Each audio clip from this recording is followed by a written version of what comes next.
Hello everyone, and welcome to Path of Exile 3.24 Necropolis League. As we are starting a new league on Friday, let's go over the patch notes to see how the changes affect us. We have a minor damage nerf with the Sniper's Mark changes. At level 20, Sniper Mark used to do curse enemies to take 35 increased damage from projectile hits, now it only does 29%. The other changes are quite insignificant for us as we use this on the boss mostly. By bringing back tattoos, we now have an easier time in getting 100% reduced curse effect on us. This is probably useful in later stages of the league, depending on their drop rate and how expensive they will be. Initially, I still be gonna use duels and Kirazarus to accomplish this. This is about it on what I've seen in the patch notes that affect us directly. The living part will stay the same. I've included the living video from a couple of leagues ago where I go through every act in which we get gems or change our configuration.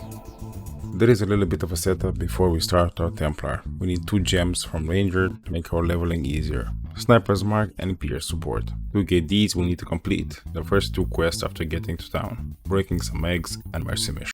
We will also use this opportunity to get any other items, flask currency and place them in storage for the Templar. We can use this phrase below to look for items in the shop.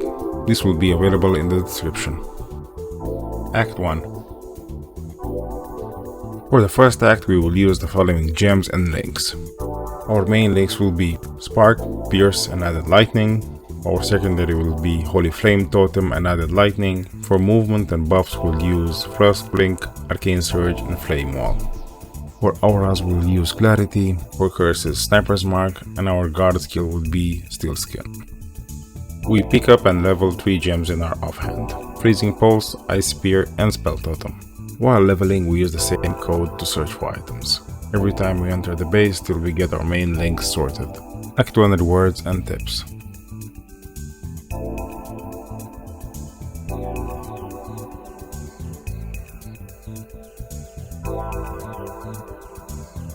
For currency that we'll need up for the gems, we'll pick up any blue or gold items that we can find. We'll sell them once we go back to town. We can do this while we turn over the quests.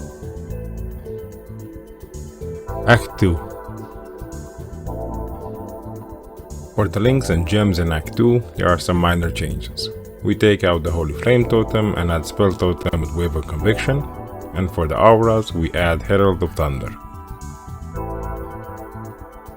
We keep the same gems to level in offhand. Act 2 rewards and tips.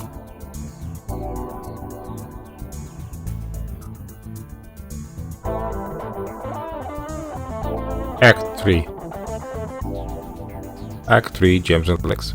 For the main skill we'll be using Spell Totem, Spark, Pierce and Lightning Penetration. For the movement and buffs, Frost Blink, Arcane Surge and Flame Wall. For auras, Clarity and Wrath. For our curse, Sniper's Mark, and for our guard skill, Steel Skin. In our offhands, we add Hatred, Cold Penetration, Added Cold, and Hypothermia. Act 3 rewards and tips.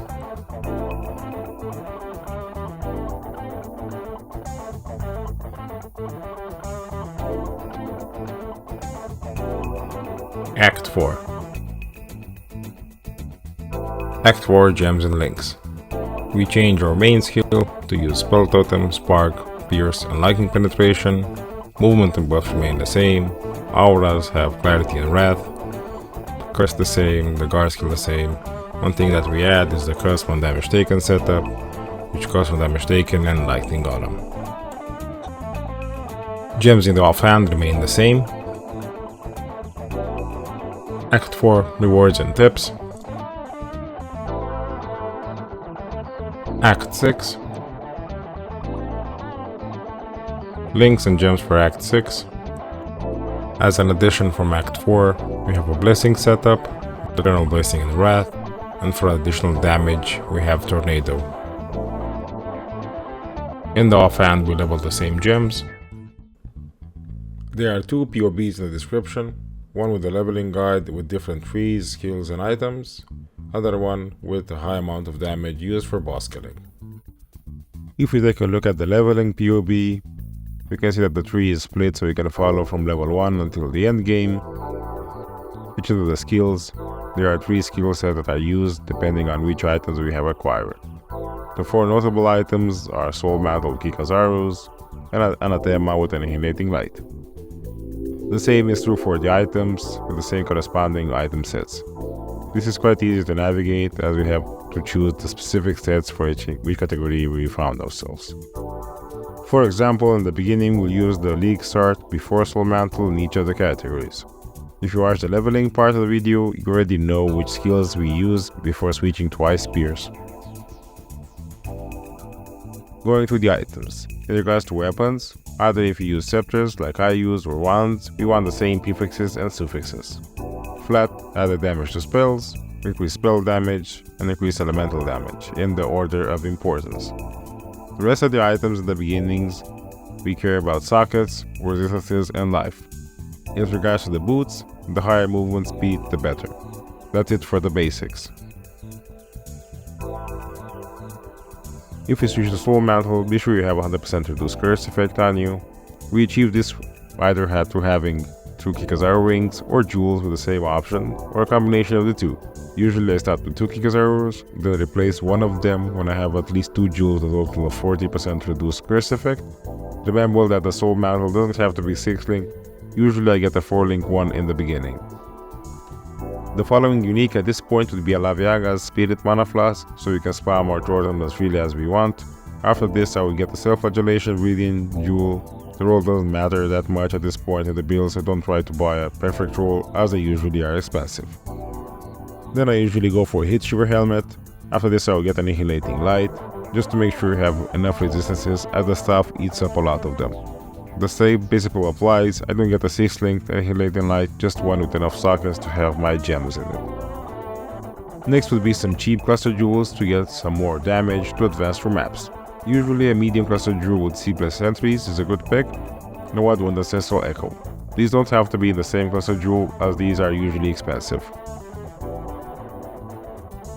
Next items would be a 6-link Soul Mantle, then better cluster jewels, gloves with increased damage against shielded enemies, maybe a Darkness Enthroned, an amulet with cost, speed, and crit multi. After I have a 6-link Annihilating Light with a curse setup that needs an increased curse limit, then I would buy an Anathema. After this point I will try to buy Rain of Splinters Crimson Jewel. You can look at all of these details in the first PUB. If you want to have a look at the damage potential of this build, you should check the second PUB. As we can see, we can have 1 billion damage DPS. You can have a closer look yourself at the items and configuration it takes to achieve this. This is mostly an example of what can be achieved. For the Pantheons, the major will be Soul of the Brine King, to have that 100% chance to avoid being frozen. For the minor ones, it actually depends on your stage of the build. If you still need curse effect, I will take Soul of the Yugil.